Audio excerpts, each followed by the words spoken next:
Channel Punjabi देख रहे दर्शकों का प्रोग्राम फ्रंट लाइन में बहुत बहुत स्वागत। दोस्तों हाजिर हाँ अज के कुछ मुद्दे कुछ गल्लां बातां जिन्हां बारे कैनेडा दे विच पूरे दिन भर दे विच चर्चा होंदी रही है। वो किहड़ियां गल्लां बातां सी अज जदों असीं कैनेडा दीयां प्रमुख अखबारां देखदे उन्हां दे विच किहड़ियां सुर्खियां सी किहड़ियां खबरां दे बारे लोकां ने गलबात कीती है उहदे बारे तुहाडे नाल रोज़ाना की तरह विचार साझे करन दे लई अज एक गलबात काफ़ी चली पिछले दिनों तो काफ़ी चल रही है कि बच्चों के जी वैक्सीन लगनी है। BC सरकार ने कोविड-19 की वैक्सीन बच्चों के 5 साल तो लैके 11 साल के तक जोड़े है उन्होंने लाने का फैसला किया। पिछले हफ्ते जोड़ा फाइजर बायोटेक की पेडियाट्रिक वैक्सीन आ उन्होंने मंजूरी दे दी गई सी। मंगलवार सवेरे 91,000 मतलब कल सवेरे तक 91,000 मतलब BC दे एक क्वार्टर जोड़ा है 3,50,000 के विचों बच्चे इस एज ग्रुप के उन्होंने रजिस्ट्रेशन करवा ली है। सो इन्होंने सारिया जेकर 3.5 लाख के 91,000 रजिस्टर्ड करवा चुका तो बाकी भी जल्दी रजिस्टर्ड करवा लेंगे तो हुण उन्होंने अपनी अपॉइंटमेंट की उड़ीक है। बहुत सारे ये संबंधित लोगों के सवाल ने कि वैक्सीन के संबंधित पहली गल तो यह भी एलिजिबल कौन आ कि वैक्सीन लग सकती है किहड़े बच्चे की वैक्सीन लग सकती है। उसकी शर्त यह है कि घट्टो घट्ट 5 साल का होना चाहिए। जदों वो वैक्सीन लगनी है उस दिन तो पहला उसकी उम्र घट्टो घट्ट 5 साल होनी चाहिए है। जिहड़े जिन्हां दी उम्र 11 आ तो उन्होंने 12 सालों के हो जाना जदों उन्होंने सैकेंड डोज लगनी आ उन्होंने जिहड़ी हैगी आ पेडियाट्रिक वर्जन लगूगा जदों वो 11 दे आ तो मुड़ के उन्होंने अडल्ट डोज लगूगी जदों 12 दे हो जाते हैं। भाव एक वक्फे तो बाद सैकेंड डोज लगनी है। बहुत सारे बच्चे इस ग्रुप के आउणगे इस एज ग्रुप के आउणगे कि जिद्दण उन्होंने पहली वैक्सीन की डोज लवाउण जानी उदों 11 सालों के होने हैं क्योंकि ये जी वैक्सीन है दो तरह की है वड्डियां दे लई वक्खरी है बच्चों के लिए वक्खरी है। तो कहा जा रहा है कि जे वो पहली डोज वेले 11 दे आ तो फिर उन्होंने बच्चों वाली वैक्सीन लगनी है तो जदों वो 12 दे हो गए मान लो थोड़े महीनों के बाद जिदा या कुछ दिनों के बाद जो दूजी डोज वैक्सीन की लगनी है उदों 12 दे हो गए तो फिर उन्होंने अडल्ट वाली वैक्सीन जी लगूगी। मापिਆਂ की सहमति जरूरी है वर्बल कॉन्सेंट है। तुसीं वैक्सीन लवाउण जाओगे अपने बच्चों की तुहानूं पुछया जाऊगा भी तुसीं जिहड़ी वैक्सीन है लवाउणा चाहुंदे आ तो जे बच्चे कोई मापा नहीं लैके गया कई बार बहुत बारी हुंदा कि मापे कम्मां कारां दे विच बिजी है कोई होर रिश्तेदार बच्चे लै जांदा तो उस वेले तुहाडी लिखती प्रवानगी चाहिदी है रिटन कॉन्सेंट चाहिदी है उस बच्चे नूं जिहड़ा भी बच्चे दे नाल कोई व्यक्ति गया है तुहाडे घर दा वैक्सीन लवाउण दे लई ਉਹਦੇ ਕੋਲ ਤੁਹਾਡੀ ਲਿਖਤੀ ਪ੍ਰਵਾਨਗੀ ਕਿ ਅਸੀਂ ਇਹਨੂੰ ਬੱਚੇ ਨਾਲ ਇਸ ਵਿਅਕਤੀ ਨੂੰ ਭੇਜ ਰਹੇ ਹਾਂ ਤੇ ਅਸੀਂ ਸਹਿਮਤ ਹਾਂ ਅਸੀਂ ਇਸ ਗੱਲ ਨੂੰ ਮੰਨਦੇ ਹਾਂ ਕਿ ਇਹਦੀ ਵੈਕਸੀਨ ਲਾ ਦਿੱਤੀ ਜਾਵੇ। ਫਿਰ ਆਉਂਦਾ ਕਿ ਅਪਾਇੰਟਮੈਂਟ ਕਿੱਦਾਂ ਲੈਣੀ ਹੈ। ਪਹਿਲਾ ਸਟੈਪ ਕਹਿੰਦੇ ਆ ਕਿ ਰਜਿਸਟਰ ਕਰੋ ਆਪਣੇ ਆਪ ਨੂੰ ਪ੍ਰੋਵਿੰਸ ਦੀ ਗੈਟ ਵੈਕਸੀਨੇਟਡ ਸਾਈਟ ਦੇ ਉੱਤੇ ਜਾ ਕੇ। ਜਦੋਂ ਰਜਿਸਟ੍ਰੇਸ਼ਨ ਹੋ ਗਈ ਜੇ ਤੁਸੀਂ ਇੰਟਰਨੈਟ ਨਹੀਂ ਯੂਜ਼ ਕਰਦੇ ਕੰਪਿਊਟਰ ਨਹੀਂ ਹੈ ਜਾਂ ਫੋਨ ਦੇ ਉੱਤੇ ਨਹੀਂ ਇਸ ਤਰ੍ਹਾਂ ਦਾ ਤੁਹਾਡੇ ਕੋਲ ਕੋਈ ਸਹੂਲਤ ਤਾਂ ਤੁਸੀਂ ਫੋਨ ਕਰੋ ਉਹਨਾਂ ਨੂੰ। ਫੋਨ ਨੰਬਰ ਹੈਗਾ 1833 838 2323 यानी कि 1-833 838 2323 1833 2323 सो 1-833 838 2323 इस फोन नंबर के उत्ते तुसीं फोन कर लो। फोन भी नहीं कर सकते तो फिर जिहड़ा सर्विस BC ऑफिस आ नेड़े तेड़े भी तुहाडे किते उत्थे चले जाओ लोकेशन तुसीं लभ सकते हैं। ਉਹਦੇ ਤੋਂ ਬਾਅਦ ਇਨਵੀਟੇਸ਼ਨ ਤੁਹਾਨੂੰ ਆਊਗਾ ਰਜਿਸਟਰਡ ਬੱਚਿਆਂ ਨੂੰ ਪੇਰੈਂਟਸ ਨੂੰ 29 ਨਵੰਬਰ ਤੋਂ ਸ਼ੁਰੂ ਹੋ ਜਾਣੀ ਤੇ ਅਪਾਇੰਟਮੈਂਟ ਸਲੋਟਸ ਜਿਹੜੇ ਅਵੇਲੇਬਲ ਹੋਣਗੇ ਉਸ ਦਿਨ ਦੇ ਵਿੱਚ ਉਸੇ ਦਿਨ ਦੀ ਤੁਹਾਨੂੰ ਉਹਦੀ ਜਿਹੜੀ ਅਪਾਇੰਟਮੈਂਟ ਮਿਲ ਜਾਊਗੀ।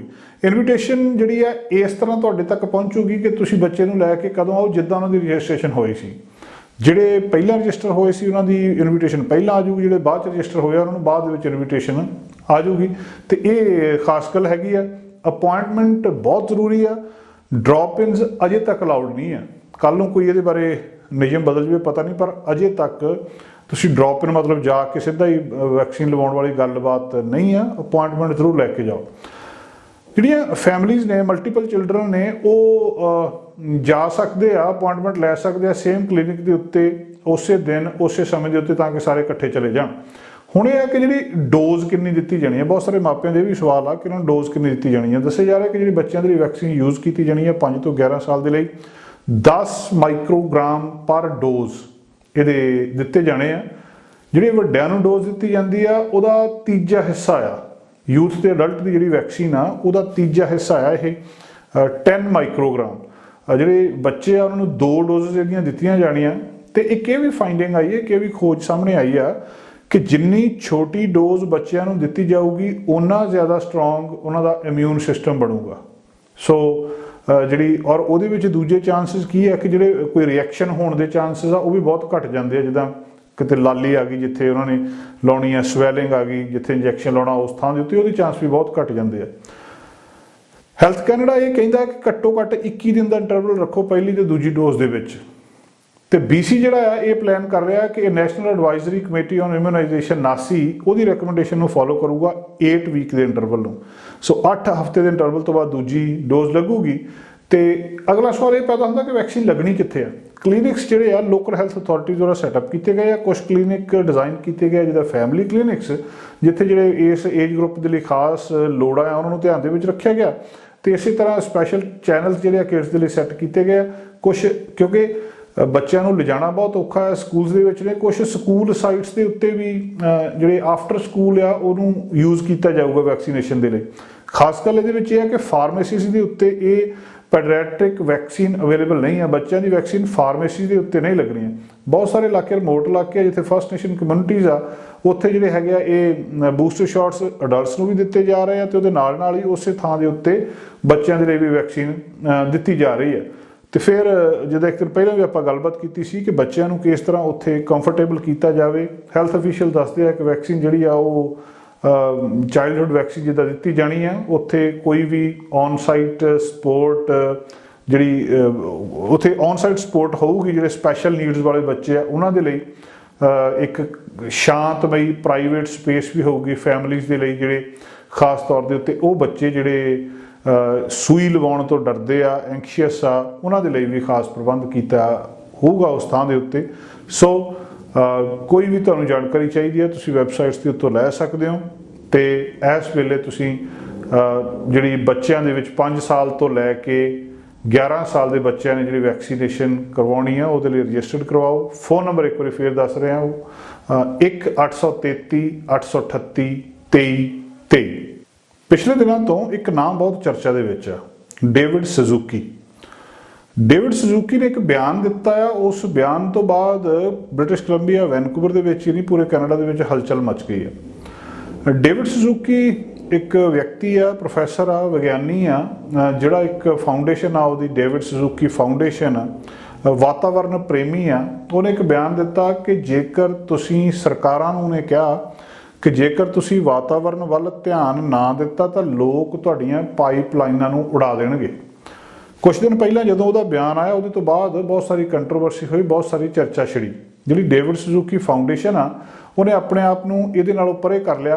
वो जी वार्निंग सी कि pipelines will be blown up जे पोलिटिकल लीडर ने क्लाइमेट चेंज के उत्ते एक्ट ना किया। मामला की है ये तो पहला कि आप दसीए डेविड सुजुकी कौन आ, तो ये सारा वातावरण का मामला कित्थों आउंदा। एक इंटरव्यू चैक न्यूज़ के नाल कर रहा सी सैटरडे नवंबर 20 नूं, तो जिथे उन्हें कह दिता कि जे लोग साडे लीडरां ने इस पासे ध्यान ना दिता तो लोग फिर पाइपलाइनां नूं उड़ा देणगे। इस तो बाद उन्हें कुछ नहीं दस्सिया, इनू फरदर एलैबोरेट नहीं किया। वीडियो ब्रॉडकास्ट हुई, उस तो बाद उस वीडियो सुजुकी ने वाइट जैकेट पाई आ, डेविड सुजुकी फाउंडेशन का लोगो आ उहदे ते। 2 दिन बाद यानी कि नवंबर 22 नूं फाउंडेशन जी हैगी है environment non profit headquarter Vancouver के विच उन्होंने एक स्टेटमेंट दी ट्विटर के उत्ते कि इस क्लेम के विच साडा कोई लेना देना नहीं है। डेविड सुजुकी अपने बिहाफ के उत्ते ये कह रहा कि जे तुसीं ध्यान ना दिता तो लोग पाइपलाइनां नूं उड़ा देणगे। वो कहते भी वो जिहड़ा कोई भी इस तरह का डायरैक्ट थ्रैट इस फॉसल फ्यूल इंफ्रास्ट्रक्चर नूं नहीं दे रहा। मामला की है, डेविड सुजुकी का जन्म 24 मार्च 1936 में होया। एक कनेडियन पढ़ लिखने वाला बंदा आ, साइंस ब्रॉडकास्टर आ, एनवायरनमेंट एक्टिविस्ट आ, PhD की इन्हें जोलॉजी के जानी कि जो जंतु विज्ञान होंदा यूनीवर्सिटी ऑफ शिकागो के 1961 के उत्थों इन्हें डिग्री ली। प्रोफैसर रहा जनैटिक्स डिपार्टमेंट के जो genetics department university of British Columbia के 1963 तो लैके जो तक रिटायर होया 2001 तक। जनैटिक्स जो स्टडी करता कि मापिਆਂ के गुण बच्चों के किदां जाते हैं उस चीज़ का प्रोफैसर सी। 1970 के अध जे तो लैके इनू जानिया जाता एक टैलीविजन तो रेडियो सीरीज़ डॉक्यूमेंट्री किताबां बहुत कुछ जिहड़ियां नेचर नाल रिलेटेड एनवायरनमेंट नाल रिलेटेड आ उहनूं ब्रॉडकास्ट करता सी। ਹੋਸਟ ਨਰੇਟਰ ਆ, ਪॉपुलर एक बहुत लंबा समा शो चलदा CBC ਟੈਲੀਵਿਜ਼ਨ ਦੇ ਉੱਤੇ science programme the nature of things. 40 ਦੇਸ਼ਾਂ ਦੇ ਵਿੱਚ ਇਹਨੂੰ ਦੇਖਿਆ ਗਿਆ। ਇਹਨੂੰ ਇਸ ਕਰਕੇ ਵੀ ਡੇਵਿਡ ਸੁਜ਼ੂਕੀ ਦਾ ਨਾਂ ਚਰਚਾ ਦੇ ਵਿੱਚ ਆਉਂਦਾ ਕਿਉਂਕਿ ਸਰਕਾਰਾਂ ਨੂੰ ਕ੍ਰਿਟਿਸਾਈਜ਼ ਕਰਦਾ, ਵਾਤਾਵਰਣ ਦੇ ਮਾਮਲੇ ਦੇ ਵਿੱਚ ਕਿਸੇ ਨੂੰ ਵੀ ਬਖਸ਼ਦਾ ਨਹੀਂ, ਸਿੱਧੇ ਸਿੱਧੇ ਬਿਆਨ ਦਿੰਦਾ। ਹੁਣ ਇਸ ਜਿਹੜਾ ਲੌਂਗ ਟਾਈਮ ਐਕਟਿਵਿਸਟ ਆ, ਇਹ ਕਹਿੰਦੇ ਆ ਕਿ ਕਲਾਈਮੇਟ ਚੇਂਜ ਨੂੰ ਰਿਵਰਸ ਜਿਹੜਾ ਕੀਤਾ ਜਾਵੇ। ਸੁਜ਼ੂਕੀ ਦੀ ਜਿਹੜੀ ਫਾਊਂਡੇਸ਼ਨ ਆ, ਡੇਵਿਡ ਸੁਜ਼ੂਕੀ ਫਾਊਂਡੇਸ਼ਨ 1990 ਦੇ ਵਿੱਚ ਬਣਾਈ ਸੀ, ਉਹ ਕਹਿੰਦੇ ਸੀ ਸੋਸਾਇਟੀ ਨੂੰ ਅਸੀਂ ਇੱਕ ਬੈਲੈਂਸ ਵੇ ਦੇ ਵਿੱਚ ਲੈਣ ਦੇ ਲਈ ਗੱਲਬਾਤ ਕਰ ਰਹੇ ਹਾਂ। ਇਹਨਾਂ ਦੀ ਇਹ ਜਿਹੜੀ ਆਰਗੇਨਾਈਜੇਸ਼ਨ ਦੀ ਪ੍ਰਾਇੋਰਟੀ ਸੀਗੀ ਕਿ ਜਿਹੜੇ ਓਸ਼ੀਅਨਸ ਨੇ ਜਾਂ ਸਸਟੇਨੇਬਲ ਫਿਸ਼ਿੰਗ ਆ, ਕਲਾਈਮੇਟ ਚੇਂਜ ਆ, ਕਲੀਨ એનર્ਜੀ ਆ, ਸਸਟੇਨੇਬਿਲਟੀ ਆ, ਤੇ ਜਿਹੜਾ ਇੱਕ ਨੇਚਰ ਚੈਲੰਜ ਆ। ਫਾਊਂਡੇਸ਼ਨ ਨੇ ਬਹੁਤ ਸਾਰੇ ਕੰਮ ਕੀਤੇ ਕਿ ਇਹਨਾਂ ਸਮੁੰਦਰ ਨੂੰ ਕਿੱਦਾਂ ਬਚਾਇਆ ਜਾ ਸਕਦਾ, ਆਇਲ ਸਪਿਲ ਤੋਂ ਕਿੱਦਾਂ ਬਚਾਇਆ ਜਾ ਸਕਦਾ। ਇਸੇ ਤਰ੍ਹਾਂ ਜਿਹੜਾ ਹੋਰ ਬਹੁਤ ਸਾਰੀਆਂ ਆਰਗੇਨਾਈਜੇਸ਼ਨ ਦੇ ਵਿੱਚ ਮੈਂਬਰ ਵੀ ਰਿਹਾ, ਬਹੁਤ ਸਾਰੇ ਇਹਨੂੰ ਅਵਾਰਡ ਮਿਲੇ ਆ। 2009 ਦੇ ਵਿੱਚ ਰਾਈਟ ਲਿਵਲੀਹੁੱਡ ਅਵਾਰਡ ਵੀ ਇਹਨੂੰ ਮਿਲਿਆ ਸੀ। ਇਹਦੀ ਜਿਹੜੀ 2011 ਦੇ ਵਿੱਚ ਬੁੱਕ ਦ ਲੈਗੇਸੀ ਉਹਨੂੰ ਵੀ ਇੱਕ ਜਿਹੜਾ ਅਵਾਰਡ ਮਿਲਿਆ ਸੀ। ਇਸੇ ਤਰ੍ਹਾਂ ਇਹਦਾ ਕਾਫੀ ਡੇਵਿਡ ਸੁਜ਼ੂਕੀ ਦਾ ਆਪਣੇ ਖੇਤਰ ਦੇ ਵਿੱਚ ਨਾਂ ਆ। ਡੇਵਿਡ ਸੁਜ਼ੂਕੀ ਇੱਕ ਬਿਆਨ ਦਿੰਦਾ ਕਿ ਜੇ ਤੁਸੀਂ ਵਾਤਾਵਰਣ ਵੱਲ ਨੇਤਾਓ ਜਿਹੜੇ ਲੀਡਰੋ ਧਿਆਨ ਨਾ ਦਿੱਤਾ, ਲੋਕਾਂ ਨੇ ਤੁਹਾਡੀਆਂ ਪਾਈਪਲਾਈਨਾਂ ਜਿਨ੍ਹਾਂ ਦੇ ਵਿੱਚ ਤੇਲ ਆਉਂਦਾ, ਜਿਨ੍ਹਾਂ ਦੇ ਵਿੱਚ ਇਹ ਫੋਸਲ ਫਿਊਲ ਆਉਂਦਾ, ਉਡਾ ਦੇਣੀਆਂ। ਇਹਦੇ ਤੋਂ ਬਾਅਦ ਉਹਦੀ ਆਪਣੀ ਆਰਗੇਨਾਈਜੇਸ਼ਨ ਉਹ ਤੋਂ ਪਾਸੇ ਹੋ ਗਈ। ਉਹ ਕਹਿੰਦੇ ਅਸੀਂ ਇਹ ਗੱਲ ਨਹੀਂ ਕਹਿੰਦੇ, ਡੇਵਿਡ ਸੁਜ਼ੂਕੀ ਕਹਿੰਦਾ ਆਪਣੇ ਬਿਹਾਫ ਤੇ ਕਹਿੰਦਾ। ਹੁਣ ਇੱਕ ਹੋਰ ਆਰਗੇਨਾਈਜੇਸ਼ਨ ਆ ਐਕਸਟਿੰਕਸ਼ਨ ਰਿਬੇਲੀਅਨ, ਉਹ ਇਹਦੀ ਸਪੋਰਟ ਤੇ ਆ ਗਿਆ। ਉਹ ਕਹਿੰਦੇ ਵੀ ਇਹ ਰੌਲੇ ਵਾਲੀ ਗੱਲ ਹੀ ਕੋਈ ਨਹੀਂ, ਜੋ ਡੇਵਿਡ ਸੁਜ਼ੂਕੀ ਨੇ ਕਿਹਾ ਠੀਕ ਕਿਹਾ। ਉਹ ਕਹਿੰਦੇ ਜਿਹੜੀ ਇਹ ਐਕਸਟਿੰਕਸ਼ਨ ਰਿਬੇਲੀਅਨਸ ਨੇ, ਐਕਸਟਿੰਕਸ਼ਨ ਦਾ ਮਤਲਬ ਕਿ ਜਿਹੜੀ ਐਕਸਟਿੰਕਟ ਹੋ ਜਾਂਦੀਆਂ ਚੀਜ਼ਾਂ, ਲੁਪਤ ਹੋ ਜਾਂਦੀਆਂ ਦੁਨੀਆ ਦੇ ਵਿੱਚੋਂ, ਉਹਦੇ ਲਈ ਇਹ ਸ਼ਬਦ ਵਰਤਿਆ ਜਾਂਦਾ। ਇਹ ਵੈਨਕੂਵਰ ਦੇ ਵਿੱਚ ਇਹਦੀ ਮਦਦ ਦੇ ਉੱਤੇ ਆ ਗਏ। ਹੁਣ ਡੇਵਿਡ ਸੁਜ਼ੂਕੀ ਤੋਂ ਬਾਅਦ ਇਹ ਜਾਣਨਾ ਜ਼ਰੂਰੀ ਹੈ ਕਿ ਐਕਸਟਿੰਕਸ਼ਨ ਰਿਬੇਲੀਅਨਸ ਕੌਣ ਨੇ। ਇਹ ਯੂਕੇ ਦੇ ਵਿੱਚ ਆਰਗੇਨਾਈਜੇਸ਼ਨ ਬਣੀ ਸੀ। 3 ਇਹਦੇ ਮੁੱਖ ਡਿਮਾਂਡਸ ਸੀਗੀਆਂ ਕਿ ਸਰਕਾਰ ਨੂੰ ਜਿਹੜੀ ਇਸ ਵੇਲੇ ਕਲਾਈਮੇਟ ਐਮਰਜੈਂਸੀ ਡਿਕਲੇਅਰ ਕਰ ਦੇਣੀ ਚਾਹੀਦੀ ਕਿਉਂਕਿ ਵਾਤਾਵਰਨ ਤਬਾਹ ਹੋ ਚੁੱਕਿਆ। ਦੂਜਾ ਸੀਗਾ ਕਿ ਇਹਨਾਂ ਨੂੰ ਕਾਨੂੰਨਨ ਤੌਰ ਤੇ ਇਸ ਗੱਲ ਨੂੰ ਕਮਿਟ ਕਰਨਾ ਚਾਹੀਦਾ ਕਿ ਕਾਰਬਨ ਐਮਿਸ਼ਨ ਜਿਹੜੀ ਆ ਉਹ 2025 ਤੱਕ ਜ਼ੀਰੋ ਕਰ ਦਿਆਂਗੇ। ਤੀਜਾ ਜਿਹੜੀ ਆ ਕਿ ਸਿਟੀਜ਼ਨਸ ਦੀ ਅਸੈਂਬਲੀ ਹੋਣੀ ਚਾਹੀਦੀ ਹੈ, ਉਹ ਬਣਾਉਣੀ ਚਾਹੀਦੀ ਹੈ ਤਾਂ ਕਿ ਇਹਨਾਂ ਚੇਂਜਸ ਨੂੰ ਦੇਖ ਸਕੇ। ਹੁਣ ਇਸ ਸਾਰੀ ਗੱਲਬਾਤ ਦੇ ਉੱਤੇ ਇਹ ਜਿਹੜੇ ਐਕਸਟਿੰਕਸ਼ਨ ਰਿਬੇਲੀਅਨਸ ਨੇ, ਇਹਨਾਂ ਨੇ ਪਿਛਲੇ ਸਮੇਂ ਦੇ ਵਿੱਚ ਵੈਨਕੂਵਰ ਦੇ ਵਿੱਚ ਵਿਰੋਧ ਵੀ ਕੀਤਾ ਸੀ। ਹੁਣ ਇਸ ਵੇਲੇ ਜਿਹੜਾ ਇਹ ਸਾਰੀ ਗੱਲਬਾਤ ਹੁਣ ਸਾਹਮਣੇ ਆਉਂਦੀ ਹੈ। ਇਹਦੇ ਤੋਂ ਬਾਅਦ ਇਹ ਐਕਟਿਵਿਸਟ ਜਿਹੜੇ ਆ ਹੁਣ ਇਹ ਸਪੋਰਟ ਇਸ ਗੱਲ ਦੀ ਕਰ ਰਹੇ ਆ ਡੇਵਿਡ ਸੁਜ਼ੂਕੀ ਦੇ ਇਸ ਬਿਆਨ ਦੀ, ਜਿਹਦੇ ਵਿੱਚ ਕਹਿੰਦੇ ਲੋਕਾਂ ਨੇ ਇਹਨਾਂ ਨੂੰ ਪਾਈਪਲਾਈਨਾਂ ਨੂੰ ਉਡਾ ਦੇਣਾ। ਜਦੋਂ ਅਸੀਂ ਕਹਿੰਦੇ ਪਾਈਪਲਾਈਨਾਂ ਨੂੰ ਉਡਾ ਦੇਣਾ ਤਾਂ ਇਹਦਾ ਮਤਲਬ ਸਿੱਧੀ ਸਿੱਧੀ ਹਿੰਸਾ ਸਾਡੇ ਦਿਮਾਗ ਦੇ ਵਿੱਚ ਆਉਂਦੀ ਹੈ। ਪਰ ਜਿਹੜੇ ਐਕਸਟਿੰਕਸ਼ਨ ਰਿਬੇਲੀਅਨ ਨੇ, ਇਹ ਇੱਕ ਨਾਨ ਵਾਇਲੈਂਟ ਆਰਗੇਨਾਈਜੇਸ਼ਨ ਆ, ਉਹ ਕਦੇ ਵੀ ਇਹ ਹਿੰਸਾ ਦੇ ਵਿੱਚ ਯਕੀਨ ਨਹੀਂ ਰੱਖਦੇ। ਤੇ ਉਹ ਕਹਿੰਦੇ ਵੀ ਜਿਸ ਤਰੀਕੇ ਦੇ ਨਾਲ ਇਹ ਗੱਲਬਾਤ ਕਹੀ ਹੈ, ਇਹ ਸੱਚੀ ਕਹੀ ਹੈ ਡੇਵਿਡ ਸੁਜ਼ੂਕੀ ਨੇ, ਇਹਦੇ ਉੱਤੇ ਕੋਈ ਵੀ ਦੋ ਰਾਵਾਂ ਨਹੀਂ ਹੋਣੀਆਂ ਚਾਹੀਦੀਆਂ। ਉਹ ਇਹੀ ਗੱਲ ਕਹਿੰਦੇ ਮੀਡੀਆ ਦੇ ਵਿੱਚ ਹੈ। ਜਦੋਂ ਕੈਨੇਡੀਅਨ ਪਬਲਿਕ ਇਹ ਰੀਅਲਾਈਜ਼ ਕਰ ਗਈ ਕਿ ਪ੍ਰੈਸ ਜਿਹੜੀ ਉਹਨਾਂ ਨੂੰ ਮਿਸਲੀਡ ਕਰਦੀ ਹੈ ਕਿ ਕਿੱਦਾਂ ਕਲਾਈਮੇਟ ਐਮਰਜੈਂਸੀ ਨੂੰ ਐਡਰੈਸ ਕੀਤਾ ਜਾਣਾ, ਤੇ ਕੁਝ ਲੋਕ ਜਿਹੜੇ ਆ ਉਹ ਕੁਦਰਤੀ ਤੌਰ ਤੇ ਉਹ ਕਹਿੰਦੇ ਫਿਰ ਹਿੰਸਕ ਹੋ ਜਾਣਗੇ, ਉਹ ਕਿਸੇ ਦੇ ਵੀ ਕੰਟਰੋਲ ਵਿੱਚ ਨਹੀਂ ਰਹਿਣੇ। ਫਿਰ ਉਹਦੇ ਤੋਂ ਬਾਅਦ ਸੁਜ਼ੂਕੀ ਨੂੰ ਇਹ ਪੁੱਛਿਆ ਗਿਆ ਵੀ ਤੁਸੀਂ ਇਸ ਗੱਲ ਦੀ ਸਪੋਰਟ ਕਰਦੇ ਹੋ ਵੀ ਤੁਸੀਂ ਬੰਬਿੰਗ ਕਰਦੇ ਹੋ ਪਾਈਪਲਾਈਨ ਦੇ ਉੱਤੇ। ਉਹ ਕਹਿੰਦਾ ਨਹੀਂ, ਮੈਂ ਇਸ ਗੱਲ ਦੀ ਕਦੇ ਵੀ ਸਪੋਰਟ ਨਹੀਂ ਕਰਦਾ। ਸੋਮਵਾਰ ਨੂੰ ਜਿਹੜੀ ਡੇਵਿਡ ਸੁਜ਼ੂਕੀ ਫਾਊਂਡੇਸ਼ਨ ਸੀ, ਉਹਨੇ ਆਪਣੇ ਆਪ ਨੂੰ ਇਹਦੇ ਤੋਂ ਪਰੇ ਕਰ ਲਿਆ ਸੀ ਵੀ ਇਹਨਾਂ ਨੇ ਜੋ ਕਿਹਾ ਆਪਣੇ ਆਪ ਦੇ ਵਿੱਚ ਕਿਹਾ ਆ। ਤੇ ਹੁਣ ਜਿਹੜਾ ਇਹ ਮੂਵਮੈਂਟ ਐਕਸਟਿੰਕਸ਼ਨ ਰਿਬੇਲੀਅਨ ਦੀ ਆ, ਇਹ ਇਹਦੇ ਹੱਕ ਦੇ ਵਿੱਚ ਆ ਗਈ ਆ। ਤੁਹਾਨੂੰ ਯਾਦ ਹੋਊਗਾ ਥੋੜਾ ਚਿਰ ਪਹਿਲਾਂ ਇਹਨਾਂ ਨੇ ਵੈਨਕੂਵਰ ਏਰੀਆ ਦੇ ਵਿੱਚ ਕੁਛ ਇੰਟਰਸੈਕਸ਼ਨ ਦੇ ਉੱਤੇ ਜਿਹੜੀ ਪ੍ਰੋਟੈਸਟ ਕੀਤਾ ਸੀ। 18 ਕਲਾਈਮੇਟ ਐਕਟਿਵਿਸਟ ਜਿਹੜੇ ਸੀਗੇ ਉਹਨਾਂ ਨੂੰ ਫੜ ਲਿਆ ਸੀ ਪਿਛਲੇ ਮਹੀਨੇ। ਇਹਨਾਂ ਨੇ ਕੁਛ ਕੀ ਇੰਟਰਸੈਕਸ਼ਨਸ ਜਿਹੜੀਆਂ ਵੈਨਕੂਵਰ ਇੰਟਰਨੈਸ਼ਨਲ ਏਅਰਪੋਰਟ ਨੂੰ ਜਾਂਦੀਆਂ ਸੀ, ਉਹ ਰੋਕ ਦਿੱਤੀਆਂ ਸੀ। ਮਾਮਲਾ ਕਿੱਥੋਂ ਆਉਂਦਾ ਸਾਹਮਣੇ? ਇਹ ਮਸਲਾ ਦਿਨੋਂ ਦਿਨ ਭਖਣਾ ਆ। ਕਦੇ ਐਕਸਟਿੰਕਸ਼ਨ ਰਿਬੇਲੀਅਨ ਸਾਹਮਣੇ ਆਉਣਗੇ, ਕਦੇ ਡੇਵਿਡ ਸੁਜ਼ੂਕੀ ਦਾ ਨਾਂ ਸਾਹਮਣੇ ਆਊਗਾ, ਕਦੇ ਹੋਰ ਮਾਮਲੇ ਸਾਹਮਣੇ ਆਉਣਗੇ ਵਿਗਿਆਨੀ। ਕਿਉਂਕਿ ਇਸ ਵੇਲੇ ਅਸੀਂ ਬ੍ਰਿਟਿਸ਼ ਕੋਲੰਬੀਆ ਦੇ ਵਿੱਚ ਬਦਲਦੇ ਵਾਤਾਵਰਣ ਦੀ ਤਬਾਹੀ ਦਾ ਪ੍ਰਤੱਖ ਰੂਪ ਦੇਖ ਰਹੇ ਹਾਂ। ਕਦੇ ਗਰਮੀ ਇੰਨੀ ਪੈਂਦੀ ਆ ਕਿ ਸਟੋਰਾਂ ਦੇ ਵਿੱਚੋਂ ਪੱਖੇ ਮੁੱਕ ਜਾਂਦੇ ਆ, ਕਦੇ ਹੜ੍ਹ ਇੰਨਾ ਆਉਂਦਾ ਆ ਕਿ ਸਾਰਾ ਕੁਝ ਹੜਾ ਕੇ ਲੈ ਜਾਂਦਾ, ਜਿਹਦੀ ਕਿਸੇ ਨੇ ਪ੍ਰੈਡਿਕਸ਼ਨ ਨਹੀਂ ਕੀਤੀ, ਵਿਗਿਆਨੀਆਂ ਨੇ ਦੱਸਿਆ ਹੀ ਨਹੀਂ ਪਹਿਲਾਂ ਕੀ ਹੋਣਾ ਹੈ। ਵਿਗਿਆਨੀ ਕੁਛ ਜਿਹੜੇ ਨੇ ਉਹ ਇਸ ਵੇਲੇ ਇਹ ਕਹਿ ਰਹੇ ਨੇ ਕਿ ਹਿਊਮਨ ਬੀਇੰਗਸ ਨੂੰ ਅਗਲੇ 100 ਸਾਲ ਦੇ ਵਿੱਚ, ਭਾਵ ਮਨੁੱਖ ਜਾਤੀ ਨੂੰ ਅਗਲੇ 100 ਸਾਲ ਦੇ ਵਿੱਚ ਐਕਸਟਿੰਕਸ਼ਨ ਯਾਨੀ ਕਿ ਲੁਪਤ ਹੋਣ ਦੇ ਖਤਰੇ ਦਾ ਸਾਹਮਣਾ ਕਰਨਾ ਪੈਣਾ। ਸਟੀਫਨ ਹਾਕਿੰਗਸ ਨੇ ਜਿਹੜਾ ਵਿਗਿਆਨੀ, ਉਹਦੀ ਪਿੱਛੇ ਜੇ ਮੌਤ ਹੋ ਗਈ, ਉਹਨੇ ਇਹ ਗੱਲਬਾਤ ਕਹੀ ਸੀ। BBC ਦੀ ਡਾਕੂਮੈਂਟਰੀ ਬਣਾਈ ਸੀ ਇੱਕ ਸਟੀਫਨ ਹਾਕਿੰਗਸ ਐਕਸਪੀਡੀਸ਼ਨ ਨਿਊ ਅਰਥ, ਤੇ ਜਿਹਦੇ ਵਿੱਚ ਉਹਨੇ ਦੱਸਿਆ ਸੀ ਕਿ ਇਸ ਵੇਲੇ ਜੋ ਕੁਝ ਅਸੀਂ ਕਰ ਰਹੇ ਹਾਂ ਤੇ ਪ੍ਰੈਡਿਕਸ਼ਨ ਇਹ ਹੈ ਕਿ 100 ਸਾਲ ਦੇ ਵਿੱਚ ਤੁਸੀਂ ਇੰਨੀਆਂ ਕੁ ਵਾਤਾਵਰਣੀ ਤਬਾਹੀਆਂ ਫੈਲਾ ਦੇਣੀਆਂ ਕਿ ਮਨੁੱਖ ਨੇ ਖਤਮ ਹੋ ਜਾਣਾ, ਤੇ ਇਹਨੂੰ ਕਿਤੇ ਨਾ ਕਿਤੇ ਉੱਤੇ ਜਾ ਕੇ ਆਪਣੀ ਥਾਂ ਲੱਭਣੀ ਪਊਗੀ। ਖਤਮ ਕਿਉਂ ਹੋ ਜਾਣਾ? ਉਹ ਕਹਿੰਦੇ ਕਿਤੇ ਕਲਾਈਮੇਟ ਚੇਂਜ ਇੰਨੀ ਆ ਜਾਣੀ ਹੈ। ਦੂਜਾ, ਓਵਰਡਿਊ ਐਸਟਰੋਇਡ ਸਟ੍ਰਾਈਕਸ ਹੋਣਗੀਆਂ, ਜਿਹੜੇ ਟੁੱਟਦੇ ਤਾਰੇ ਆ ਉਹਨਾਂ ਨੇ ਕਹਿੰਦੇ ਧਰਤੀ ਨਾਲ ਵੱਜਣਾ। ਤੀਜਾ, ਉਹ ਕਹਿੰਦਾ ਐਪੀਡੈਮਿਕਸ ਹੋਣਗੀਆਂ। ਐਪੀਡੈਮਿਕਸ ਤਾਂ ਛੋਟੀ ਹੁੰਦੀ, ਹੁਣ ਤਾਂ ਪੈਂਡੈਮਿਕ ਆਈ ਹੈ। ਤੇ ਫਿਰ ਜਿਹੜੀ ਉਹ ਕਹਿੰਦੇ ਪਾਪੂਲੇਸ਼ਨ ਗਰੋਥ ਇੰਨੀ ਹੋ ਜਾਣੀ ਹੈ ਕਿ ਇਹ ਧਰਤੀ ਰਹਿਣ ਯੋਗ ਰਹਿਣੀ ਨਹੀਂ, ਮਨੁੱਖ ਨੇ ਇੱਥੇ ਖਤਮ ਹੋ ਜਾਣਾ। ਇਹਨੂੰ ਆਪਣੀ ਹੋਂਦ ਲੱਭਣ ਲਈ ਕਿਤੇ ਹੋਰ ਜਾਣਾ ਪਊਗਾ। ਡੇਵਿਡ ਸੁਜ਼ੂਕੀ ਵਰਗੇ, ਐਕਸਟਿੰਕਸ਼ਨ ਰੈਬੇਲੀਅਨ ਵਰਗੇ ਜਾਂ ਆਰਗੇਨਾਈਜੇਸ਼ਨ ਇਕੱਠੀਆਂ ਹੋ ਕੇ ਇਹ ਗੱਲ ਦਾ ਰੌਲਾ ਪਾ ਰਹੀਆਂ ਕਿ ਸਾਡੀ ਗੱਲ ਨੂੰ ਸੁਣ ਲਓ, ਵਿਗਿਆਨੀਆਂ ਦੀ ਗੱਲ ਨੂੰ ਸੁਣ ਲਓ, ਨਹੀਂ ਤਾਂ ਮਨੁੱਖ ਇਸ ਧਰਤੀ ਤੋਂ ਖਤਮ, ਲੁਪਤ ਹੋ ਜਾਏ। ਵਾਤਾਵਰਨ ਨੇ ਬ੍ਰਿਟਿਸ਼ ਕੋਲੰਬੀਆ ਦੇ ਵਿੱਚ ਤਬਾਹੀ ਕੀਤੀ ਹੈ। ਬਹੁਤ ਸਾਰੇ ਲੋਕਾਂ ਨੂੰ ਆਪਣੇ ਘਰ ਛੱਡ ਕੇ ਦੂਰ ਜਾਣਾ ਪਿਆ, ਵੈਕੂਏਸ਼ਨ ਆਰਡਰ ਹੋ ਗਏ, ਪੂਰੇ ਦੇ ਪੂਰੇ ਸ਼ਹਿਰ ਜਿਹੜੇ ਉਹਨਾਂ ਨੂੰ ਖਾਲੀ ਕਰਵਾ ਲਿਆ ਗਿਆ। ਹੁਣ ਸਰਕਾਰ ਇਹਨਾਂ ਲੋਕਾਂ ਦੀ ਬਾਂਹ ਫੜ ਰਹੀ ਹੈ। ਜਿਹੜੇ ਵਿਕਸਿਤ ਮੁਲਕ ਨੇ, ਜਿਹੜੀਆਂ ਇਹ ਕੰਟਰੀਜ਼ ਨੇ, ਇਹਨਾਂ ਦੀ ਖਾਸ ਗੱਲ ਇਹ ਹੁੰਦੀ ਆ ਕਿ ਇਹ ਟੈਕਸ ਵੀ ਲੋਕਾਂ ਤੋਂ ਪੂਰਾ ਵਸੂਲ ਕਰਦੀਆਂ ਤੇ ਔਖੇ ਸਮੇਂ ਦੇ ਵਿੱਚ ਉਹਨਾਂ ਦੀ ਮਦਦ ਵੀ ਪੂਰੀ ਕਰਦੀਆਂ। ਜਿਸ ਤਰ੍ਹਾਂ ਪੈਂਡੈਮਿਕ ਦੇ ਵਿੱਚ ਕੈਨੇਡਾ ਦੇ ਸਰਕਾਰ ਨੇ ਲੋਕਾਂ ਦੀ ਮਦਦ ਕੀਤੀ ਹੈ। 12 ਮਿਲੀਅਨ ਦੀ ਗ੍ਰਾਂਟ ਉਹ ਕਹਿੰਦੇ ਅਵੇਲੇਬਲ ਹੋਊਗੀ ਇਹਨਾਂ ਲੋਕਾਂ ਨੂੰ ਜਿਹੜਿਆਂ ਨੂੰ ਮਜਬੂਰੀ 'ਚ ਆਪਣਾ ਘਰ ਛੱਡਣਾ ਪਿਆ ਮਿਡ ਨਵੰਬਰ ਦੇ ਏ ਸਟ੍ਰੋਮ ਦੇ ਨਾਲ। ਇਹ ਬਿਆਨ ਪਬਲਿਕ ਸੇਫਟੀ ਮਿਨਿਸਟਰ ਮਾਈਕ ਫਰਨਵਰਥ ਨੇ ਕੱਲ੍ਹ ਜਾਣੀ ਕਿ ਮੰਗਲਵਾਰ ਦਿੱਤਾ। $2000 ਘਰ ਪ੍ਰਤੀ ਦਿੱਤਾ ਜਾਊਗਾ। ਜਿਹੜੇ ਵੀ ਆਕੂਪੈਂਟਸ ਹੈਗੇ ਆ, 5725 ਘਰ ਜਿਹੜੇ ਇਵੈਕੂਏਟ ਕੀਤੇ ਗਏ 14 ਤੋਂ 16 ਨਵੰਬਰ ਦੇ ਵਿੱਚ ਮੁੱਖ ਤੌਰ ਦੇ ਉੱਤੇ ਪ੍ਰਾਇਮਰੀਲੀ ਉਹ ਮੈਰਿਟ ਦੇ ਵਿੱਚ ਸੀਗੇ, ਐਬਸਫੋਰਡ ਤੇ ਪਟਿੰਗਟਨ ਦੇ ਵਿੱਚ ਸੀਗੇ। ਜਦੋਂ ਐਟਮੋਸਫੈਰਿਕ ਰਿਮਰ ਉੱਥੇ ਆ ਕੇ ਉਹਨੇ ਸਾਰੀ ਦੀ ਸਾਰੀ ਜਿਹੜੀ ਤਬਾਹੀ ਮਚਾ ਦਿੱਤੀ ਹੈ।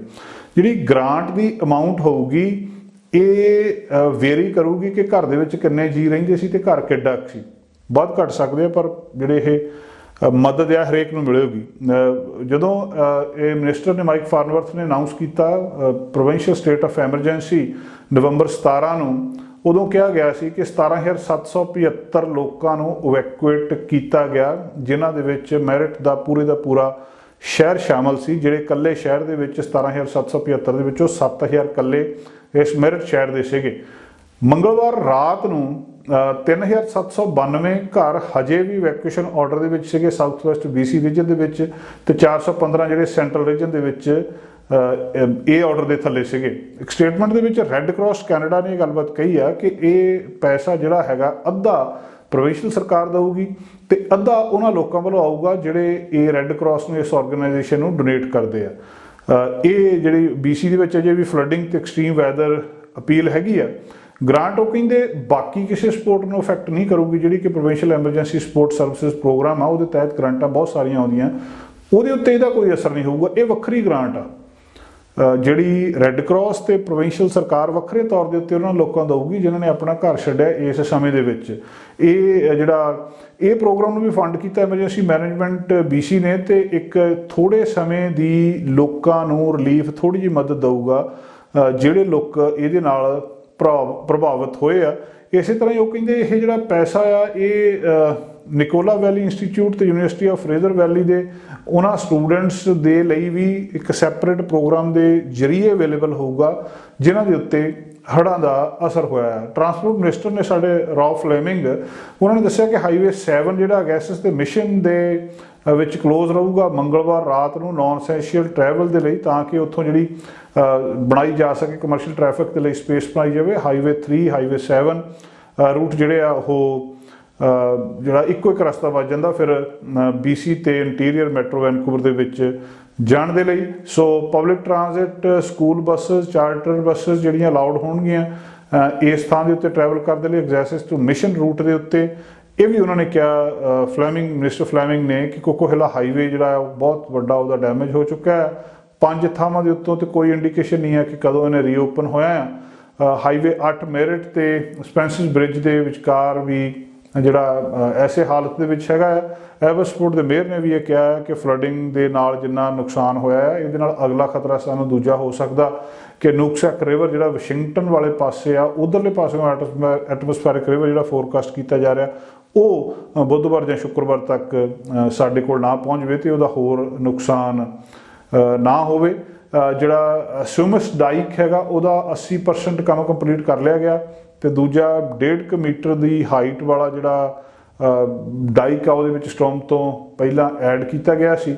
ਸੋ ਜਿੱਥੇ ਸਰਕਾਰ ਇਹ ਸਾਰੇ ਔਖੇ ਸਮੇਂ ਦੇ ਵਿੱਚ ਲੋਕਾਂ ਦੀ ਮਦਦ ਕਰ ਰਹੀ ਹੈ, ਰੈੱਡ ਕਰਾਸ ਸਪੋਰਟ ਕਰ ਰਿਹਾ ਹੈ ਇਵੈਕੂਏਟਡ ਬ੍ਰਿਟਿਸ਼ ਕੋਲੰਬੀਅਨ ਦੇ ਲਈ, ਉੱਥੇ ਹੀ ਨਾਲ ਨਾਲ ਇਹ ਵੀ ਸਰਕਾਰ ਯਕੀਨੀ ਬਣਾ ਰਹੀ ਹੈ ਕਿ ਜਲਦੀ ਹੋ ਸਕਦਾ ਜਿਹੜੀ ਜੀਵਨ ਆ ਉਹ ਆਪਣੀ ਮੁੜ ਕੇ ਸਹੀ ਪੰਧ ਦੇ ਉੱਤੇ ਆ ਜਾਵੇ।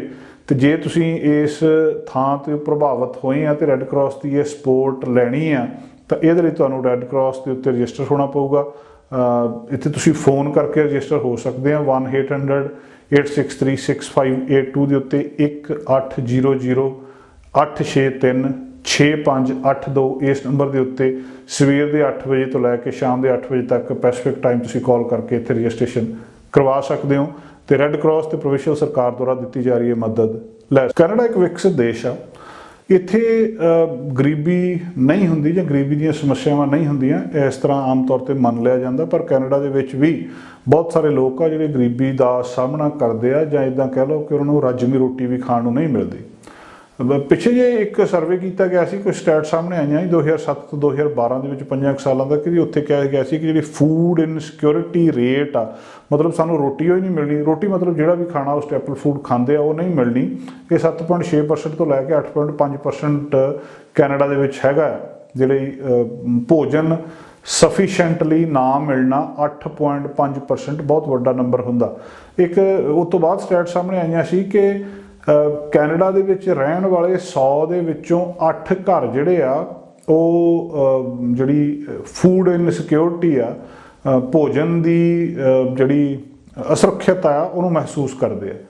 ਜਿਹੜੀ ਟੈਰੀਟਰੀ ਨੁਨਾਵਤ ਆ ਉਹਦੇ ਵਿੱਚ ਸਭ ਤੋਂ ਜ਼ਿਆਦਾ ਰੇਟ ਆ ਇਹ 36%, 4 ਗੁਣਾ ਜ਼ਿਆਦਾ ਕੈਨੇਡੀਅਨ ਐਵਰੇਜ ਦੇ ਨਾਲੋਂ।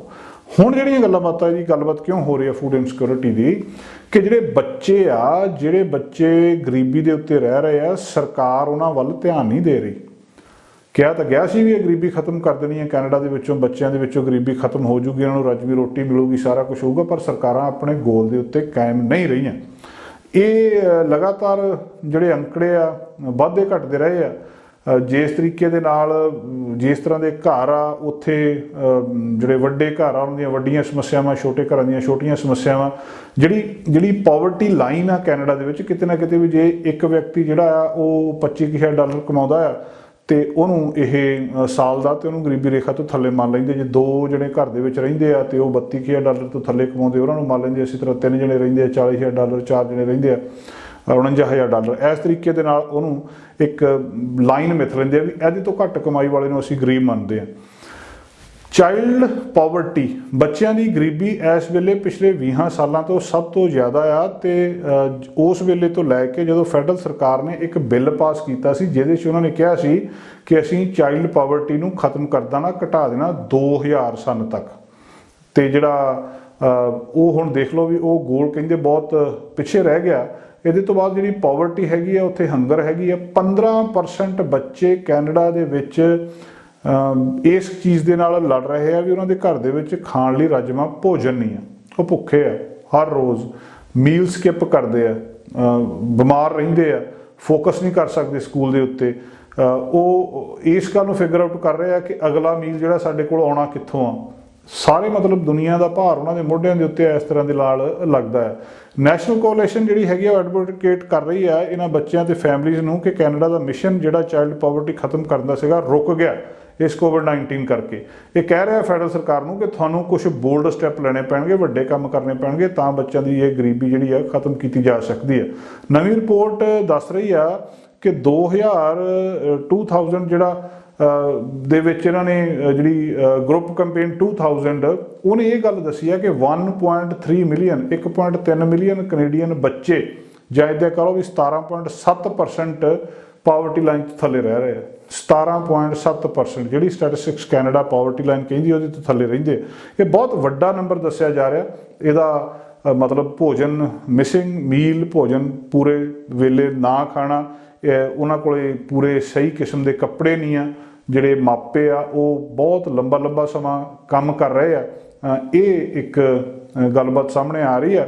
ਇਹ ਜਿਹੜੀ ਕੋਲੀਸ਼ਨ ਹੈ ਜੀ 120 ਮੈਂਬਰ ਆ ਤੇ ਉਹਨਾਂ ਨੇ ਆਪਣੇ ਆਪ ਨੂੰ ਇਹਦੇ ਉੱਤੇ ਜਿਹੜੀ ਗੱਲ ਇਹ ਕਹੀ ਆ, ਨਾਂ ਉਹਨਾਂ ਨੇ ਇੱਥੋਂ ਲਿਆ ਸੀ ਆਪਣਾ ਜਿਹੜਾ ਇਸ ਆਰਗੇਨਾਈਜੇਸ਼ਨ ਦਾ ਨਾਂ ਆ ਕੈਂਪੇਨ 2000, ਕਿ ਜਦੋਂ ਹਾਊਸ ਆਫ ਕਾਮਨਸ ਨੇ ਰੈਜ਼ੋਲੂਸ਼ਨ ਕੀਤਾ ਸੀ ਕਿ ਚਾਈਲਡ ਪਾਵਰਟੀ ਨੂੰ 2000 ਤੱਕ ਖਤਮ ਕਰ ਦਾਂਗੇ। ਸੋ ਬੁੱਧਵਾਰ ਨੂੰ ਇੱਕ ਰਿਪੋਰਟ ਆਈ ਹੈ ਜਿਹਦੇ ਵਿੱਚ ਦੱਸਿਆ ਗਿਆ ਕਿ ਲੋ ਇਨਕਮ ਸਿੰਗਲ ਪੇਰੈਂਟ ਫੈਮਲੀਜ਼ ਹੁਣ ਹੋਰ ਗਰੀਬੀ ਦੇ ਵਿੱਚ ਜਾ ਰਹੀਆਂ ਆ। 2012 ਤੋਂ ਲੈ ਕੇ ਹੁਣ ਤੱਕ ਬੱਚਿਆਂ ਦੇ ਜਿਹੜੇ ਜਿੰਨੇ ਉੱਥੇ ਇਸ ਭੁੱਖਮਰੀ ਦੇ ਵਿੱਚ ਰਹਿ ਰਹੇ ਆ, ਇਹਨੂੰ ਕੁਛ ਨਾ ਕੁਛ ਐਡਰੈਸ ਕਰਨਾ ਚਾਹੀਦਾ। ਜਿਹੜੀ ਪਾਵਰਟੀ ਲਾਈਨ ਯੂਜ਼ ਕੀਤੀ ਜਾਂਦੀ ਹੈ ਇਸ ਕੰਮ ਦੇ ਲਈ, ਉਹ low income tax measure after tax ਉਹਦੇ ਆਧਾਰ ਦੇ ਉੱਤੇ ਕੀਤੀ ਜਾਂਦੀ ਹੈ। ਸਟੈਟਿਸਟਿਕਸ ਕੈਨੇਡਾ ਇਹਨੂੰ ਇਸ ਤਰੀਕੇ ਦੇ ਨਾਲ ਸਾਰੀ ਗਿਣਤੀ ਕਰਦਾ ਹੈ। ਸੋ ਜਿਹੜਾ 2019 ਦਾ recent data tax data available ਆ, ਉਹਦੇ ਆਧਾਰ ਦੇ ਉੱਤੇ ਇਹ ਰਿਪੋਰਟ ਬਣੀ ਹੈ ਤੇ ਇਹਦੇ ਤੋਂ ਬਾਅਦ ਕਿਹਾ ਗਿਆ ਕਿ ਕੋਵਿਡ-19 ਨੇ ਇਸ ਚੀਜ਼ ਨੂੰ ਰੋਕ ਦਿੱਤਾ ਕਿ ਗਰੀਬੀ ਬੱਚਿਆਂ ਦੇ ਵਿੱਚ ਖਾਸ ਕਰਕੇ ਖਤਮ ਕਰਨੀ ਹੈ। 34.4% ਨੁਨਾਵਿਟ ਦੇ ਵਿੱਚ ਚਾਈਲਡ ਪਾਵਰਟੀ ਰੇਟ ਹੋਣਾ ਕੋਈ ਥੋੜੀ ਚੀਜ਼ ਨਹੀਂ। ਮੈਨੀਟੋਬਾ ਦੇ ਵਿੱਚ ਸਭ ਤੋਂ ਵੱਧ ਗਰੀਬੀ ਆ, 28.4% ਜਿਹੜੀ ਆ ਕਿਸੇ ਵੀ ਪ੍ਰੋਵਿੰਸ ਨਾਲੋਂ ਜ਼ਿਆਦਾ ਆ ਇਹ ਮੈਨੀਟੋਬਾ ਦੇ ਵਿੱਚ। ਰਿਪੋਰਟਸ ਦੱਸ ਰਹੀਆਂ ਕਿ ਜਿਹੜੀ ਬੱਚਿਆਂ ਨੂੰ ਇਸ ਗਰੀਬੀ ਦੇ ਵਿੱਚੋਂ ਬਾਹਰ ਕੱਢਣਾ, 24,200 ਬੱਚੇ ਇਸ ਪਾਵਰਟੀ ਲਾਈਨ ਤੋਂ ਉੱਤੇ ਆਏ 2019 ਦੇ ਵਿੱਚ, ਤੇ ਉਹ ਕਹਿੰਦੇ ਕੈਨੇਡਾ ਨੂੰ ਹੋਰ 54 ਸਾਲ ਲੱਗਣੇ ਆ ਜੇਕਰ ਇਹ ਸਾਰੀ ਗਰੀਬੀ ਨੂੰ ਖਤਮ ਕਰਨਾ, ਜੇ ਇਸ ਰਫਤਾਰ ਦੇ ਨਾਲ ਸਰਕਾਰਾਂ ਇਸ ਵੇਲੇ ਕੰਮ ਕਰ ਰਹੀਆਂ। 60 ਰეკਮੈਂਡੇਸ਼ਨ ਇਸ ਰਿਪੋਰਟ ਦੇ ਵਿੱਚ ਹੈਗੀਆਂ ਕੈਂਪੇਨ 2000 ਦੇ ਵਿੱਚ, ਤੇ ਫੈਡਰਲ ਸਰਕਾਰ ਨੂੰ ਕਹਿ ਰਿਹਾ ਕਿ ਜਿਹੜਾ ਚਾਈਲਡ ਬੈਨੀਫਿਟ ਆ ਅਗਲੇ ਬਜਟ ਦੇ ਵਿੱਚ ਇਹਨੂੰ ਵਧਾ ਦਿਓ। ਤੇ ਇਹਦੇ ਬਾਰੇ ਕੋਈ ਵੀ ਅਜੇ ਤੱਕ ਉਹਨਾਂ ਨੂੰ ਆਟਵਾ ਵੱਲੋਂ ਸਿਗਨਲ ਨਹੀਂ ਆਇਆ ਕਿ ਇਸ ਤਰ੍ਹਾਂ ਕਰ ਦਿੱਤਾ ਜਾਊਗਾ। ਕੁਛ ਲੋਕ ਕਹਿੰਦੇ ਆ ਵੀ ਇਹ ਜਿਹੜਾ ਚਾਈਲਡ ਬੈਨੀਫਿਟ ਆ ਇਹ ਮਦਦ ਕਰ ਸਕਦਾ ਲੋਕਾਂ ਨੂੰ ਗਰੀਬੀ ਦੇ ਵਿੱਚੋਂ ਬਾਹਰ ਕੱਢਣ ਦੇ ਲਈ। ਕੈਨੇਡਾ ਚਾਈਲਡ ਬੈਨੀਫਿਟ ਆਲਰੇਡੀ ਇਹਨਾਂ ਨੇ ਬਹੁਤ ਸੈਂਕੜੇ ਬੱਚਿਆਂ ਨੂੰ ਇਸ ਸਾਰੇ ਕੁਛ ਦੇ ਵਿੱਚੋਂ ਬਾਹਰ ਕੱਢਿਆ ਹੈ। ਇਸ ਵੇਲੇ ਜਿਹੜਾ 6833 ਜਿਹੜਾ ਜ਼ਿਆਦਾ ਤੋਂ ਜ਼ਿਆਦਾ ਬੈਨੀਫਿਟ ਕਿਸੇ ਨੂੰ ਐਨੂਅਲ ਪੇਮੈਂਟ ਮਿਲ ਸਕਦੀ ਹੈ ਹਰ ਇੱਕ ਬੱਚੇ ਦੇ ਲਈ। 6 ਸਾਲ ਤੋਂ ਘੱਟ ਤੇ ਜਿਹੜਾ 6 ਤੋਂ ਬਾਅਦ 17 ਸਾਲ ਤੱਕ ਫਿਰ $5765 ਮੈਕਸੀਮਮ ਮਿਲ ਸਕਦੇ ਆ ਉਹਦੀ ਇਨਕਮ ਦੇ ਹਿਸਾਬ ਨਾਲ। ਜਿੱਥੇ ਅੰਕੜੇ ਹੈਰਾਨੀ ਵਾਲੇ ਨੇ ਕਿ ਕੈਨੇਡਾ ਵਰਗੇ ਦੇਸ਼ ਦੇ ਵਿੱਚ ਵੀ ਗਰੀਬੀ ਹੈਗੀ ਹੈ, ਕਿ ਕੈਨੇਡਾ ਦੇ ਵਰਗੇ ਦੇਸ਼ ਦੇ ਵਿੱਚ ਵੀ ਲੋਕ ਬੱਚੇ ਆਪਣਾ ਪ੍ਰੋਪਰ ਮੀਲ ਨਹੀਂ ਲੈ ਰਹੇ, ਤਾਂ ਇਹਦੇ ਵਿੱਚ ਕਿਤੇ ਨਾ ਕਿਤੇ ਸਰਕਾਰਾਂ ਨੂੰ ਇਸ ਪਾਸੇ ਜ਼ਿਆਦਾ ਧਿਆਨ ਦੇਣ ਦੀ ਜ਼ਰੂਰਤ। ਜਦੋਂ ਦੀ ਵੈਕਸੀਨ ਆਈ ਹੈ, ਵੈਕਸੀਨ ਆਉਣ ਦੇ ਨਾਲ ਤੇ ਜਾਂ ਵੈਕਸੀਨ ਆਉਣ ਤੋਂ ਪਹਿਲਾਂ ਹੀ ਵੈਕਸੀਨ ਬਾਰੇ ਮਿਸ ਇਨਫੋਰਮੇਸ਼ਨ ਬਹੁਤ ਸਾਰੀ ਆ ਗਈ ਸੀ। ਲੋਕਾਂ ਦੇ ਮਨਾਂ ਵਿੱਚ ਬਹੁਤ ਸਾਰੇ ਵੈਕਸੀਨ ਨੂੰ ਲੈ ਕੇ ਵਹਿਮ ਭਰਮ ਫੈਲ ਗਏ ਸੀ ਤੇ ਇਹ ਅਜੇ ਤੱਕ ਜਾਣ ਦਾ ਨਾਂ ਨਹੀਂ ਲੈ ਰਹੇ। ਜਦੋਂ ਇਸ ਵੇਲੇ ਬ੍ਰਿਟਿਸ਼ ਕੋਲੰਬੀਆ ਦੇ ਵਿੱਚ ਲਗਭਗ ਸਾਰੇ ਲੋਕਾਂ ਨੂੰ ਵੈਕਸੀਨ ਲੱਗ ਚੁੱਕੀ ਹੈ, ਪਰ ਫਿਰ ਵੀ ਕੁਝ ਲੋਕ ਜਿਹੜੇ ਆ ਇਹਦੇ ਬਾਰੇ ਬਹੁਤ ਸਾਰੀ ਮਿਸ ਇਨਫੋਰਮੇਸ਼ਨ, ਗਲਤ ਜਾਣਕਾਰੀ ਸੋਸ਼ਲ ਮੀਡੀਆ ਦੇ ਉੱਤੇ ਫੈਲਾ ਰਹੇ ਆ। ਵੈਨਕੂਵਰ ਕੋਸਟਲ ਹੈਲਥ ਹੁਣ ਸੋਸ਼ਲ ਮੀਡੀਆ ਦੇ ਉੱਤੇ ਇਸ ਐਂਟੀ ਵੈਕਸੀਨ ਮਿਸ ਇਨਫੋਰਮੇਸ਼ਨ ਜਿਹੜੀ ਸਰਕੂਲੇਟ ਹੋ ਰਹੀ ਹੈ ਆਨਲਾਈਨ ਫੇਸਬੁੱਕ ਪੋਸਟ ਦੇ ਥਰੂ ਉਹਨੂੰ ਨਜਿੱਠਣ ਦਾ ਕਿਸੇ ਨਾ ਕਿਸੇ ਤਰ੍ਹਾਂ ਹੀ ਯਤਨ ਕਰ ਰਹੀ ਹੈ। ਕਿਹਾ ਜਾ ਰਿਹਾ ਇਸ ਵੇਲੇ ਜਿਹੜੀ ਇੱਕ ਮਿਸ ਇਨਫੋਰਮੇਸ਼ਨ ਬਹੁਤ ਸਾਰੀ ਵੈਨਕੂਵਰ ਕੋਸਟਲ ਹੈਲਥ ਦੇ ਵਿੱਚ ਆਲੇ ਦੁਆਲੇ ਫੈਲ ਰਹੀ ਆ ਕਿ ਜਿਹੜਾ ਵੈਕਸੀਨ ਦੇ ਨਾਲ ਕੋਵਿਡ-19 ਵੈਕਸੀਨ ਦੇ ਨਾਲ still born babies local hospital ਦੇ ਵਿੱਚ ਬਹੁਤ ਸਾਰੇ ਹੋਏ ਆ। ਭਾਵ ਵੈਨਕੂਵਰ ਦੇ ਲੋਕਲ ਹਸਪਤਾਲ ਦੇ ਵਿੱਚ ਜਿਹੜੇ ਬੱਚੇ ਪੈਦਾ ਹੋ ਰਹੇ ਆ ਇਸ ਵੇਲੇ, ਉਹਨਾਂ ਦੇ ਵਿੱਚੋਂ ਜਿਨ੍ਹਾਂ ਦੇ ਮਾਵਾਂ ਦੇ ਵੈਕਸੀਨ ਲੱਗੀ ਸੀ ਉਹ ਮਰੇ ਹੋਏ ਬੱਚਿਆਂ ਦਾ ਜਨਮ ਹੋ ਰਿਹਾ, ਸਟਿਲ ਬੋਰਨ ਬੇਬੀਜ਼। ਇਹ ਇੱਕ ਅਫਵਾਹ ਪਤਾ ਨਹੀਂ ਕਿਹਨੇ ਫੈਲਾ ਦਿੱਤੀ ਹੈ, ਪਰ ਸੋਸ਼ਲ ਮੀਡੀਆ ਦੇ ਉੱਤੇ ਬਹੁਤ ਵਾਇਰਲ ਹੋ ਰਹੀ ਹੈ ਤੇ ਇਸ ਤੋਂ ਬਚਣ ਦੀ ਲੋੜ ਆ। ਅਥਾਰਟੀਜ਼ ਦੱਸ ਰਹੀਆਂ, ਵੈਨਕੂਵਰ ਕੋਸਟਲ ਹੈਲਥ ਇਹਦੇ ਬਾਰੇ ਕਲੀਅਰਲੀ ਦੱਸ ਰਹੀ ਆ ਕਿ ਇਹ ਮਿਸਲੀਡਿੰਗ ਆ, ਮਿਸ ਇਨਫੋਰਮੇਸ਼ਨ ਆ, ਇਹਦਾ ਕੋਈ ਵੀ ਆਧਾਰ ਨਹੀਂ ਆ। ਇਹ ਇੱਕ ਰਿਊਮਰ ਆ ਜਿਹੜਾ ਕਿ ਸੋਸ਼ਲ ਮੀਡੀਆ ਦੇ ਉੱਤੇ ਲਾਇਨਸਗੇਟ ਹਸਪੀਟਲ ਦੇ ਸਬੰਧ ਦੇ ਵਿੱਚ ਸਪਰੈਡ ਹੋਇਆ ਕਿ ਲਾਇਨਸਗੇਟ ਹਸਪੀਟਲ ਦੇ ਵਿੱਚ ਇਹ ਸਾਰਾ ਕੁਝ ਵਾਪਰਿਆ ਆ ਕਿ ਜਿਹੜੀਆਂ ਮਾਵਾਂ ਨੇ ਜਿਹੜੀਆਂ ਵੈਕਸੀਨੇਟਡ ਨੇ ਉਹ ਜਿਹੜੇ ਬੱਚੇ ਆ ਜਦੋਂ ਉਹਨਾਂ ਦਾ ਜਨਮ ਹੁੰਦਾ ਉਹਨਾਂ ਦੀ ਮੌਤ ਹੋਈ ਹੁੰਦੀ ਹੈ, ਉਹਨਾਂ ਨੂੰ ਜਨਮ ਦੇ ਰਹੀਆਂ। ਪਿਛਲੇ ਦਿਨਾਂ ਦੇ ਵਿੱਚ ਟਵਿੱਟਰ ਦੇ ਉੱਤੇ ਵੀ ਕੁਝ ਪੋਸਟਾਂ ਆਈਆਂ ਜਿਹਦੇ ਵਿੱਚ ਇਹਦੇ ਬਾਰੇ ਦੱਸਿਆ ਗਿਆ ਔਰ ਕਲੀਅਰ ਕੱਟ ਜਿਹੜੀਆਂ ਹੈਲਥ ਏਜੰਸੀਜ਼ ਆ ਉਹਨਾਂ ਨੇ ਕਿਹਾ ਆ ਕਿ ਇਸ ਤਰ੍ਹਾਂ ਦੀ ਜਿਹੜੀ ਇਨਫੋਰਮੇਸ਼ਨ ਆ ਇਹ ਅਨਨੈਸੈਸਰੀ ਸਟ੍ਰੈਸ ਪੈਦਾ ਕਰਦੀ ਆ। ਇੱਕ ਤਾਂ ਆਮ ਲੋਕਾਂ ਦਾ ਤੇ ਇਹਦੇ ਨਾਲ ਜਿਹੜੀ ਟੈਨਸ਼ਨ ਹੁੰਦੀ ਹੈ, ਜਿਹਨਾਂ ਮਾਵਾਂ ਇਸ ਵੇਲੇ ਪ੍ਰੈਗਨੈਂਟ ਨੇ, ਜਿਨ੍ਹਾਂ ਨੇ ਆਉਣ ਵਾਲੇ ਦਿਨਾਂ ਦੇ ਵਿੱਚ ਬੱਚਿਆਂ ਨੂੰ ਜਨਮ ਦੇਣਾ, ਉਹਨਾਂ ਦੇ ਦਿਮਾਗ ਦੇ ਉੱਤੇ ਅਣਚਾਹੀ ਸਟ੍ਰੈਸ ਪੈ ਰਹੀ ਆ।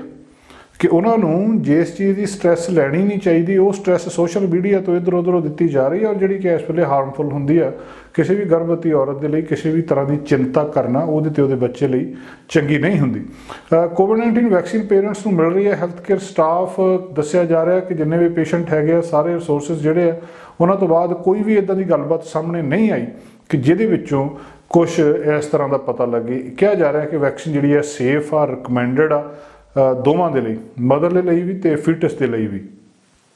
इहदियां बहुत सारियां स्टडीज़ ने जिहड़ियां दसदियां आ कि ये ठीक गल आ। उल्टा तुहानूं याद होऊगा जदों वैक्सीन आई सी उहदे तो पहलां प्रायोरिटाइज किया गया सी ग्रुप्स नूं कि किहਨਾਂ लोकां नूं पहलां लाउणी है, ते उस वेले ये कहा गया सी कि जिहड़ियां प्रैगनेंट लेडीज़ ने उन्हां नूं वैक्सीन पहलां लाई जावे क्योंकि उन्हां नूं ज़्यादा लोड़ आ, दूजे अर्थां दे विच उन्हां नूं इहदा ज़्यादा फायदा हो रहा। सो असल जिहड़े तत्थ ने, जिहड़ी विज्ञान की स्टडी है, जिहड़े अंकड़े ने हस्पतालों दे विच हो रहे बर्थस ने, डैथस ने, वो सारियां ये दस रही कि वैक्सीन बहुत सेफ आ गर्भवती औरतों के लिए जिन्होंने लवाई आ वो ठीक ठाक रही, उन्होंने बहुत सारा फायदा होया। पर सोशल मीडिया के उत्ते एंटी वैक्सीन कैंपेन जी इस तरीके चलाई जा रही है कि ये ठीक नहीं है। ये वैनकूवर हॉस्पिटल के विच पिछले दिनों के बहुत सारे मावां ने मरे हुए बच्चों को जन्म दिता, जिहड़ी एक बिल्कुल अफवाह आ। तुहानूं इहदे तो सचेत रहना चाहिए। इस तरह के जिहड़े मैसेजेस ने, डरावने मैसेजेस ने सारिਆਂ ਨੂੰ खासकर पेरेंट्स ਨੂੰ ਤੇ खासकर ਜਿਹੜੇ एक्सपैक्टेंट पेरेंट्स ने जिन्होंने मापे बनना आने वाले दिनों के उन्होंने बचन की लोड़ आ। एक ये भी कहा जा रहा कि ये जी इस तरह की डिसइनफॉर्मेशन आ ये डेलीबरेटली दी जा रही है, डेलीबरेटली स्प्रैड की जा रही है, खास तौर के उत्ते पेरेंट्स को टारगेट करने के लिए, उन्होंने एंगजाइटी के लिए कि जानबूझ के उन्होंने परेशान करने के लिए ये सोशल मीडिया के उत्ते जी इस तरह की खतरनाक जानकारी आ वो पाई जाती है। वो कहते साढ़े कोल हजे भी पेशेंट है, हजे भी असीं ICU के विच भी प्रैगनेंट पेशेंट्स देख रहे हैं कोविड के नाल जिहड़े वो बीमार होंदे आ, जे उन्हां दे वैक्सीन लगी होवे तां वो उन्हां नूं ICU तो बाहर रख सकती है। इस करके वैक्सीन लवाउणी जरूरी है तो इन्हां अफवाहां दे उत्ते ध्यान ना दिता जाए कि वैक्सीन का जिहड़ा कोई नुकसान है, कोई भी गलबात अजे तक सामने नहीं आई। वेले हैल्थ ऑफिशियल जोड़े है कि कैनेडियन इंटरनेशनल स्टडीज़ ये गल दस रही कि 10 प्रैगनेंट औरतों जड़ियाँ हॉस्पिटलाइज करना पिया कोविड-19 तो 2 to 4% जी प्रैगनेंट है उन्होंने ट्रीटमेंट ICU दे विच देनी पई है। सो जिहड़े प्रैगनेंट पेशेंट्स ने जिन्हों की कोविड-19 की वैक्सीन लगी है उन्होंने ज़्यादा सेफ रहने के चांसिस ने, वो ज़्यादा इस चीज़ तो बचणगे। इस तरह की फैलाई जा रही मिस इनफॉर्मेशन के नाल हैल्थ एजेंसीज भी लड़ रही हैं। आम लोगों को भी ये तो बचना चाहिए है। तो जे कोई भी गलबात होवे, कोई भी जानकारी चाहिए होवे तो इन्हां वैबसाइट्स के उत्ते इन्हां हैल्थ एजेंसीज को संपर्क करना चाहिए ताकि सही जानकारी तुहाडे तक पहुँच सके। दुनिया के ਵੱਖ-ਵੱਖ हिस्सों के लॉकडाउन लगे तो फिर हौली हौली खुले भी। न्यूजीलैंड बहुत चर्चा के रहा देश जिन्हें कोविड-19 के नाल बहुत चंगी तरह लड़ाई की, हालांकि उत्थे की पॉपूलेशन बहुत थोड़ी है पर फिर भी दुनिया के बहुत सारे देशों के इसका ना आया। हुण हौली हौली न्यूजीलैंड रीओपन हो रहा, अपने बॉर्डर रीओपन कर रहा पूरी दुनिया के लिए। आने वाले महीनों के सरकार ने अनाउंस किया अज बुधवार को कि जिहड़े बाहर गए लोग ने वो भी इत्थे वापस आ सकते हैं जनवरी के विच, ते जिहड़े टूरिस्ट आ वो अप्रैल तो न्यूजीलैंड के विच आ सकते हैं। इन्होंने लॉकडाउन लाया सी, बहुत ज़्यादा सख्त बॉर्डर रिस्ट्रिक्शनस ला दी सी जो पेंडेमिक शुरू होया सी। टूरिस्ट नूं बैन कर दिता सी, जिहड़े रिटर्निंग रेजिडेंट्स सीगे उन्होंने भी 2 हफ्ते क्वारंटाइन दे विच होटल दे विच रहण दे लई कहा सी ते उन्हां नूं मिलिटरी द्वारा रन किया जाता सी। एक समा सी जदों जिहड़ी क्वारंटाइन बैड्स की डिमांड ही इन्नी ज़्यादा वध गई सी, इस तरह बहुत सारे रेजिडेंट्स नूं डिसप्लेस करना पिया। पहले 18 महीनों के पेंडेमिक के तक बहुत ज़्यादा इन्होंने चंगी तरह न्यूजीलैंड नूं वायरस तो फ्री रखा। अगस्त के आउटब्रेक हो गई, जिस तो बाद वो फैलना शुरू हो गया। न्यूजीलैंड ने जिहड़ी स्ट्रैटजी सी उहनूं बदल लिया, वैक्सीनेशन रेट उत्थे हौली हौली वध रहा है तो जिद्दां जिद्दां वध रहा उस तो बाद हौली हौली उन्होंने बॉर्डर खोलना शुरू कर दिता है। कोविड-19 रिस्पॉन्स मिनिस्टर ने उत्थों के क्रिस हिपकिंस उन्होंने कहा कि सरकार जिहड़ी इहनूं न्यूजीलैंड नूं ज़्यादा सेफ रखना चाहती है तो ज़्यादा इनू बचा के रखना चाहती है तो इस करके जिहड़ियां रिस्ट्रिक्शनस हौली हौली चक्कियां जा रही हैं।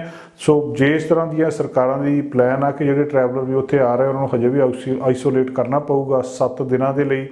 तो ਹਜੇ ਤੱਕ, ਪਰ ਕੱਲ੍ਹ ਨੂੰ ਇਹ ਬਦਲ ਜਾਣ ਇਹਦੇ ਬਾਰੇ ਪਤਾ ਨਹੀਂ ਹੈ। ਜਿਹੜਾ ਵਾਇਰਸ ਆ ਇਹ ਬਹੁਤ ਤੇਜ਼ੀ ਨਾਲ ਫੈਲ ਰਿਹਾ ਤੇ ਜਿਹੜੇ ਫੁੱਲੀ ਵੈਕਸੀਨੇਟਡ ਨਿਊਜ਼ੀਲੈਂਡਰਸ ਨੇ ਉਹ ਆਸਟ੍ਰੇਲੀਆ ਤੋਂ ਵਾਪਸ ਆ ਸਕਦੇ ਆ ਤੇ ਉਹਨੂੰ ਕੁਆਰੰਟਾਈਨ ਦੀ ਕੋਈ ਲੋੜ ਨਹੀਂ ਹੈ ਜਨਵਰੀ 16 ਤੋਂ ਤੇ ਉਹ ਤੋਂ ਬਾਕੀ ਦੇਸ਼ਾਂ ਤੋਂ ਫਰਵਰੀ 13 ਤੋਂ ਬਾਅਦ ਉਹਨਾਂ ਦੇ ਦਰਵਾਜ਼ੇ ਖੁੱਲ੍ਹੇ ਹੋਣਗੇ ਤੇ ਅਪ੍ਰੈਲ 30 ਤੋਂ ਬਾਅਦ ਜਿਹੜੇ ਆਮ ਲੋਕ ਨੇ, ਟੂਰਿਸਟ ਨੇ ਜਿਹੜੇ ਉੱਥੇ ਦੇ ਰੈਜ਼ੀਡੈਂਟ ਨਹੀਂ ਆ, ਉਹ ਵੀ ਨਿਊਜ਼ੀਲੈਂਡ ਦੇ ਵਿੱਚ ਜਾ ਸਕਦੇ ਨੇ। ਸੋ ਇੱਕ ਚੰਗੀ ਖਬਰ ਕਿ ਨਿਊਜ਼ੀਲੈਂਡ ਆਪਣੇ ਬਾਰਡਰ ਜਿਹੜੇ ਖੋਲ੍ਹ ਰਿਹਾ। 69% ਲੋਕ ਉੱਥੇ ਫੁੱਲੀ ਵੈਕਸੀਨੇਟ ਹੋ ਚੁੱਕੇ ਨੇ, 84% ਜਿਹੜੇ 12 ਤੇ ਉਹਦੇ ਤੋਂ ਜ਼ਿਆਦਾ। ਤੇ ਨਿਊਜ਼ੀਲੈਂਡ ਦੇ ਵਿੱਚ ਪੈਂਡੈਮਿਕ ਜਦੋਂ ਸ਼ੁਰੂ ਹੋਈ ਆ ਉਹਦੇ ਤੋਂ ਬਾਅਦ ਜਸਟ 40 ਜਿਹੜੀਆਂ ਮੌਤਾਂ ਇੱਥੇ ਹੋਈਆਂ ਨੇ। ਬਹੁਤ ਵੱਡੇ ਪੱਧਰ ਦੇ ਉੱਤੇ ਇਹਨਾਂ ਨੇ ਆਪਣਾ ਬਚਾਅ ਕੀਤਾ। ਸਾਡਾ ਹਰ ਇੱਕ ਪ੍ਰੋਗਰਾਮ ਵੇਖਣ ਤੇ ਸਾਡੇ ਨਾਲ ਜੁੜਨ ਲਈ ਸਬਸਕ੍ਰਾਈਬ ਕਰੋ ਚੈਨਲ ਪੰਜਾਬੀ ਤੇ ਨੋਟੀਫਿਕੇਸ਼ਨ ਲਈ ਬੈਲ ਆਈਕਨ ਵਾਲੇ ਬਟਨ ਤੇ ਕਲਿੱਕ ਕਰੋ।